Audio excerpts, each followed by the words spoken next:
You know, over the last few days, I've had the privilege of attending a national conference. We're part of Assemblies of God, which is a Pentecostal denomination. And I had the opportunity to hear leaders, from around the globe. And it's really interesting to hear what's happening in the different countries as well. And no one of those speakers or seminar leaders admitted to comment on the struggle that both themselves, their people, and their organizations have had over the past year. It's just been just an incredible battle for them. So many issues, so many battles, and not just over the pandemic either. There's just so much struggle that's happened over the past year.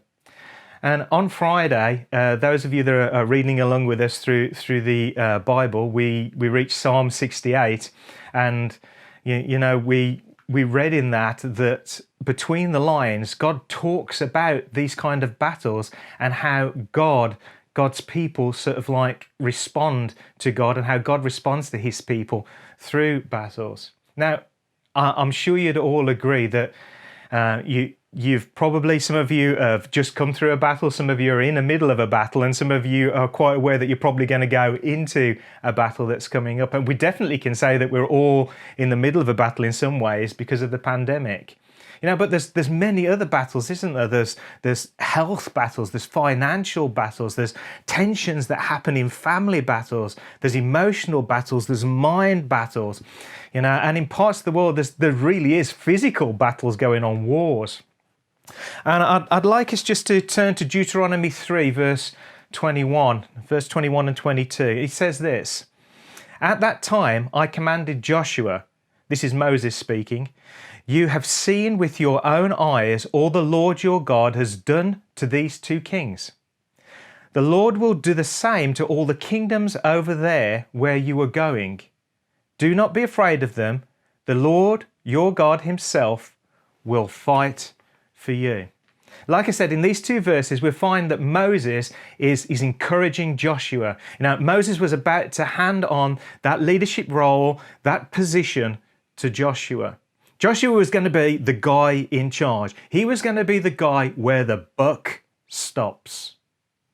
And Moses wanted to know, he wanted Joshua to know that he had nothing to fear, that he had nothing to worry about. And this morning, I want you to know that you have nothing to fear and that you have nothing to worry about. You see, because right there in verse 22, we hear Moses' encouragement because he knew this fact, that God would fight his battles. And he knew that God would fight Joshua's battles too. And God will fight your battles if you let him. Exodus 14:14 says this: "The Lord will fight for you. You need only be still." 2 Chronicles 20:17 says, you will not have to fight this battle. Take up your positions, stand firm, and see the deliverance the Lord will give you. Judah and Jerusalem, do not be afraid. Do not be discouraged. Go out to face them tomorrow, and the Lord will be with you. Psalm 44 verse 3 says this: "It was not by their sword that they won the land, nor did their arm bring them victory. It was your right hand," talking about God, "your arm and the light of your face, for you loved them." And 2 Chronicles 20:29, "The fear of God came on all the surrounding kingdoms when they heard how the Lord had fought against the enemies of Israel." So I want to challenge you today just with this one question. Who fights your battles? Who fights your battles? Now, when you think about this, there's only really 3 answers you could give to that. The first one of who fights your battles is yourself. You're there, you're fighting, you're punching, you're you're kicking like crazy. Perhaps you're cooking like crazy, I don't know. Perhaps that's how you fight a battle, but you're kicking and you're punching like crazy. I did that at school once. Didn't really turn out too well. then you perhaps sort of like, you can get other people to fight your battles. That's the second thing that can happen, isn't it? You can get somebody else to fight your battles. I was in the coffee room at work at one point, and I was in the middle of a discussion, and some of the guys around were saying, look, we haven't got equipment to do this. We feel there's a lack of finance here. There's nobody doing this, nobody doing this. And what happened was that I got really stirred up inside, and I went to go and see the MD, and I sat in his office and I started to explain all this stuff to him, to only realize halfway through the conversation, I was actually shooting their bullets and not mine. The third answer that you can give to who fights your battles is God fights my battles. And I'd love to say that was always the default choice, but for many reasons, it doesn't seem to be, does it? You know, it's the best option regardless, but for some reason, we don't always choose it. And we've read so much about battles lately. I mean, we've been working our way through the Old Testament, and there seems to be nothing but battle after battle after battle. And we think, God, what's this for? What's this going on about? What's all this? You know, and I think really God is trying to underline this. On a people that I care for, on a people that I love a lot, I'm willing to fight their fights. And I think he repeats that and he underlines it again and again. You know, if you want to fight your own battles, good luck to you. I've been there, I've done that, and actually I've had the t-shirt torn off my back too. And we live in such an independent world. A world where we think we've got to make it, we've got to succeed. Other people are doing well, they must be winning the fight. I just need to get some mind over matter. I've got to fight my way through this. But that's the biggest mistake we can make. DIY fighting, that's not a good idea. Thinking like that just sets us up for even a bigger fall later on. How many times have we read in the Bible, and I've said this before for a few weeks now, God warned his people not to go into battle without him being around, without him being there. But how many times did they ignore him? And they just did it their own way. And how well did that work out for them? Zero. Zilch. Never. You see, it's just not a good idea to fight our own battles. I mean, why on earth, when God says that he will help you, would you turn it down? And I've been thinking about this, and I can only really come up with two thoughts on it. Perhaps you guys, if you go away and think about it a bit more, might come up with some more. But the first one is this, is that the farther we get away from God, the less safe we feel. We don't feel his protection. So we start fighting our own battle because we don't think he's going to step in. The other reason is probably stubbornness. I've been guilty of that one. That can be me. You know, I know best. It's going to be done in my time, at my pace, how I want it done, to my standards. You know, there's another word for that. It's called pride. And every one of those times that I've done that, I've needed to go back, I've needed to apologize, and actually I've had to go and ask for help. There was a bullfighter, famous bullfighter. Actually, he was one of Spain's most brilliant matadors, and his name was Jose. And at the age of 21, he was enjoying one of the most amazing careers out there. Until in 1985, he made a tragic mistake. He was fighting this bull. The bull became delirious. He became exhausted. He collapsed onto the floor, the bull did. I think this is a really cruel sport, by the way. And then the matador, Jose, takes out his sword, plunges it into the side of the bull, and seeing blood run from him, turns around to take his bow at the crowd. While he's taking his bow, the bull stands up, charges at Jose, and his horn punctures straight through Jose's heart. The last dying breath of Jose was this: the bull finally got me. The bull finally got me. And what's the moral of that story?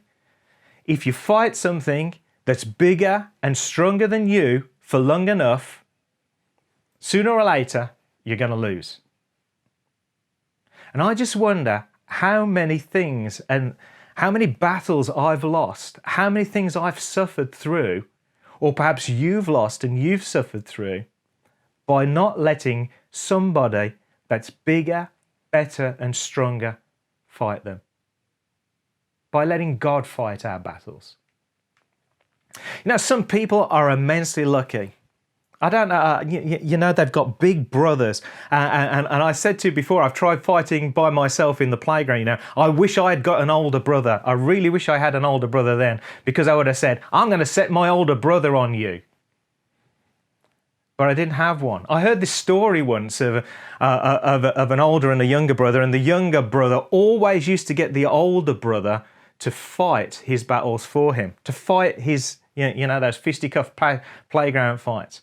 Well, anyway, the younger brother is out around town one day, and some of the bullies from his school are around, and they set chase to him.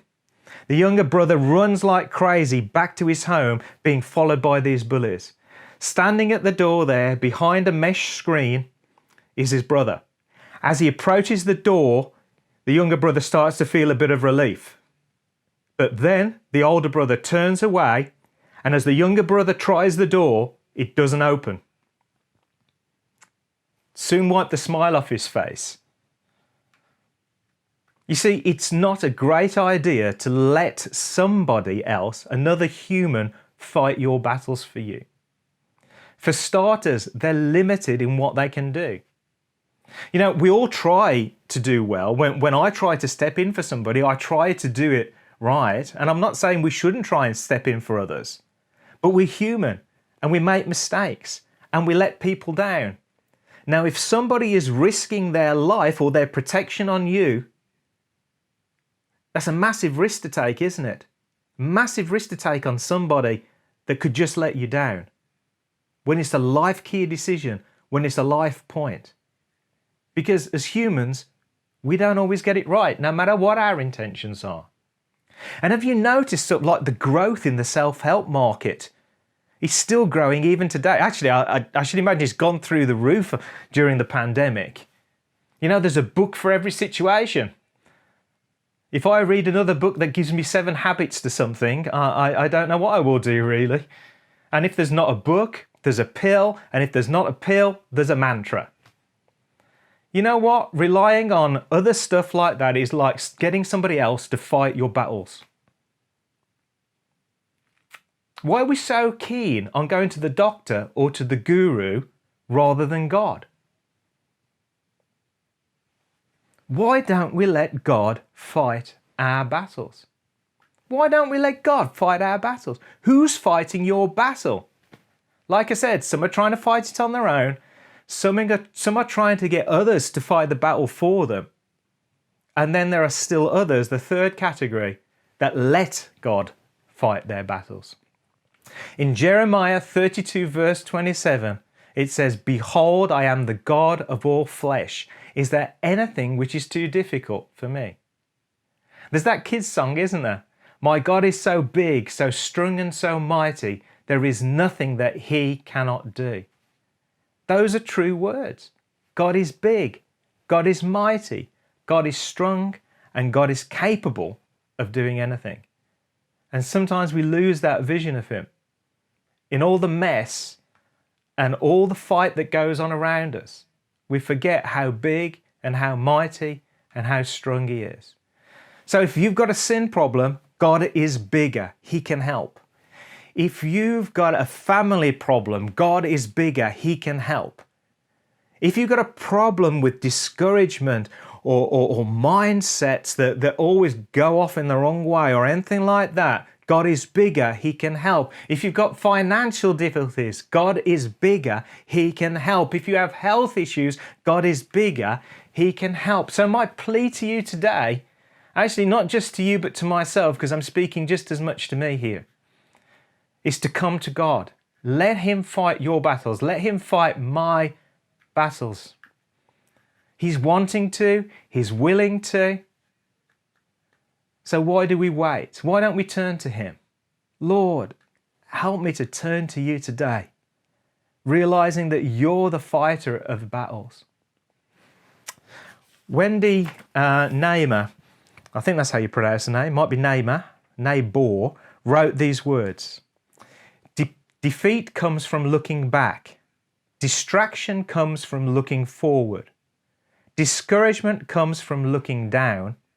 And deliverance comes from looking up. She said, defeat comes from looking back. Distraction comes from looking forward. Discouragement comes from looking down. But deliverance comes from looking up. It's time to look up. It's time for us to receive this deliverance that God has promised us on multiple occasions, through multiple circumstances, through multiple needs. There is no need which is too big, there is no need which is too small that God cannot supply for what is necessary. So what do you need? Do you need friends? Do you need finance? Do you need money? Do you need health? Then can I encourage you to take your fight, take your battles to the Lord. Let Him fight for you. My baptism verse is a really great verse. It was Joshua 1 verse 9. Be strong and courageous. Don't be afraid.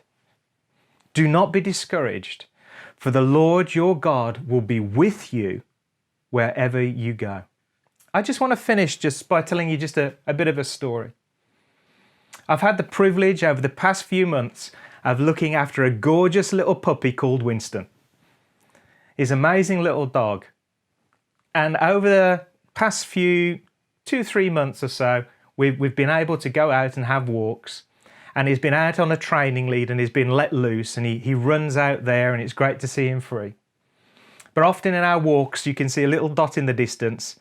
And he seems to know by instinct that this is another dog. So he will race towards it, and here I am chasing after him. And that dot gets bigger, and suddenly both he and I realise that that dog is 4 times his size.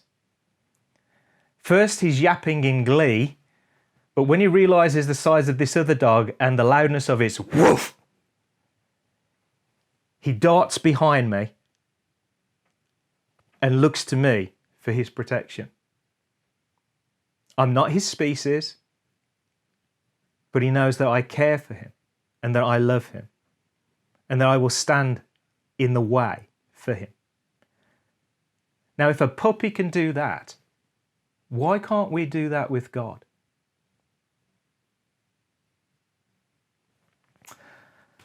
I want to close by us listening to this song. It's a song that was actually written prophetically at the time. It's kind of interesting in that the pastor had just finished a message, actually a series on struggles and on fights and on battles. And he just announces, without the worship leader knowing at all what was going to come next, that this next song is going to really bring release and freedom to you. God just wants to break through into your circumstances. And I believe that now. The worship leader turns to the keyboard player and goes, actually, the next one I've got on my list that doesn't fit in the song set for this. Just work with me on it. Just work with me. And so he starts to pad some chords. And the worship leader starts to sing some words. And this is a re-recording of that song. But listen to it. And may God release you, and may God free you, and may you realize that God is there, standing in the gap, fighting your battles.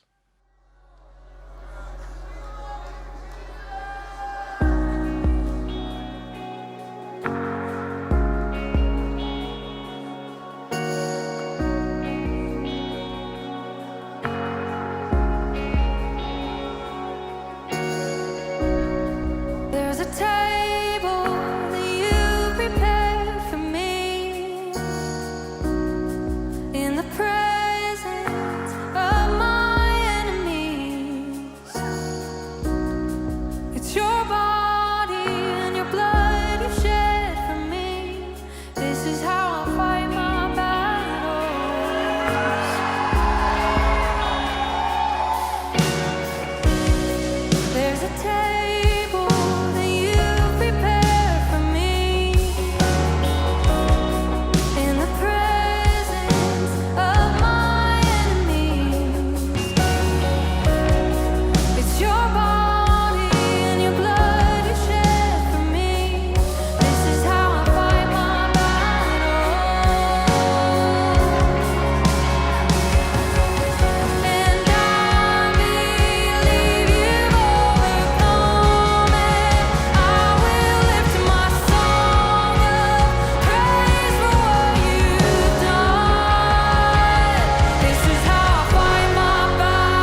just begin to let praise come out of your heart.